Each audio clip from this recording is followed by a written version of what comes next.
Hello दोस्तों, आज हम पढ़ेंगे ह्यूमन डाइजेस्टिव सिस्टम के बारे में। जो स्टार्ट होता है हमारी बकल कैविटी से। जब हम अपने खाने को स्टार्ट करते हैं खाना, हमारे दांत उसे चबाने में मदद करते हैं। जो कि हमारे टीथ भी आपको पता होगा शायद 4 टाइप्स के होते हैं, जिनमें इंसीजर्स, कैनाइन, प्रीमोलर और मोलर 4 टाइप्स के हमारे टीथ होते हैं, जिनका अलग अलग फंक्शन होता है हमारे खाने को चबाने में, तोड़ने में। ठीक है। और उसके बाद होता क्या है, जब हमारा खाना हम लोग खाते हैं तो उसको खाने को चबाने में हमारी मदद करता है स्लाइवा। स्लाइवा हमारे स्लाइवरी ग्लैंड्स होते हैं हमारे माउथ के अंदर जो होते हैं मौजूद, वो स्लाइवा प्रोड्यूस करते हैं। और स्लाइवा का काम क्या होता है कि वो जो है स्टार्च को जो होता है वो यानी कि कार्बोहाइड्रेट्स को शुगर की फॉर्म में ब्रेक डाउन कर देते हैं। ठीक है। और वो खाने के साथ में मिलके जो है हमारे खाने को चबाने में भी हमारी मदद करते हैं। और उसके बाद हमारी जो टंग होती है, हमारी जीभ, वो क्या करती है, हमारी जीभ जो है हमारे खाने को निगलने में यानी कि उसको इनहेल करने में, सटकने में हमारी मदद करती है। उसके अलावा भी हमारी जीभ के बहुत सारे फंक्शंस होते हैं, जैसे कि हमारे टेस्ट बड्स होते हैं हमारी जीभ के ऊपर मौजूद, जैसे कि हमें पता चलता है कि हमारा खाना कड़वा है, मीठा है, खट्टा है, जो चीज़ हम खा रहे हैं वो किस टेस्ट की है।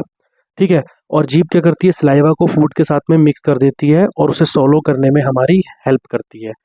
तो उसके बाद जो है हमारा जो खाना है, फूड है, वो है हमारा फूड पाइप में, यानी कि ऑस्फोगस जिसे हम कहते हैं, उसमें जो है वो अंदर की तरफ को धकेला जाता है, फूड पाइप के थ्रू नीचे की तरफ को जाता है। फूड पाइप हमारी गर्दन यानी कि हमारी नेक और चेस्ट से होते हुए अंदर की तरफ को जाती है और खाने को नीचे की तरफ धकेलने का काम करती है। क्या, wall of the food pipe, यानी कि हमारी फूड पाइप की जो वॉल होती है। वैसे तो ये प्रोसेस जो है पूरे ही डाइजेस्टिव सिस्टम में, मतलब कि पूरे डाइजेस्टिव प्रोसेस में ये खाने को नीचे की तरफ धकेलने का काम चलता ही रहता है। उसके बाद जो है, जो हमारा खाना होता है, अगर वो खाना स्टमक जो है फूड पाइप के बाद स्टमक उसको नहीं एक्सेप्ट कर पाता है, तो हमें वॉमिटिंग हो जाती है। अगर कभी हम लोग ज़्यादा खा लेते हैं और वो खाते रहते हैं फूड पाइप के थ्रू, खाना नीचे जा रहा है और एक बार हमारा स्टमक उसको नहीं एक्सेप्ट करेगा तो वो वापस वॉमिट के थ्रू जो है वो बाहर निकल जाता है। उसके बाद जब हमारा ये जो खाना है फूड पाइप के थ्रू होता हुआ हमारे स्टमक में पहुंचता है। अब स्टमक होता क्या है, स्टमक एक बैग की तरह होता है जिसकी थिक वॉल होती है। ठीक है। उसमें क्या होता है, फूड पाइप से हमारा आए हुए खाने को रिसीव करता है और स्टमक जो है ना, वो म्यूकस प्रोड्यूस करता है।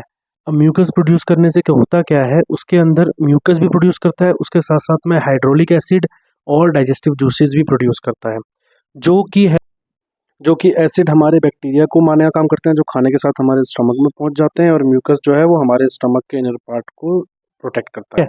और जो डाइजेस्टिव जूसेस वो प्रोड्यूस करता है वो खाने को ब्रेक डाउन करते हैं सिंपल प्रोटीन्स की फॉर्म में और सिंपलर सब्सटेंस की फॉर्म में, जो है खाने को वो ब्रेक डाउन कर देते हैं। खाना स्टमक से होता हुआ जो है हमारा पहुंचता है स्मॉल इंटेस्टाइन में। अब स्मॉल इंटेस्टाइन नाम से तो छोटी है, लेकिन स्मॉल इंटेस्टाइन जो है वो 7.5 मीटर के लगभग लंबी होती है अगर उसकी लेंथ को नापा जाए।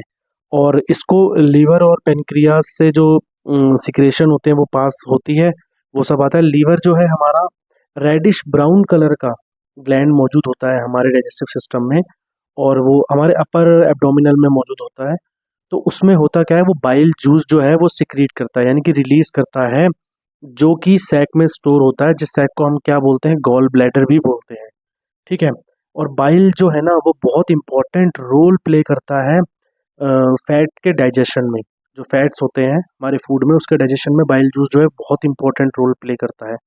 पेन उसके बाद बात रही पेनक्रियाज की, तो पेनक्रियाज एक क्रीम कलर का ग्लैंड होता है, जो कि स्टमक के जस्ट नीचे की तरफ को क्रीम कलर का ग्लैंड मौजूद होता है।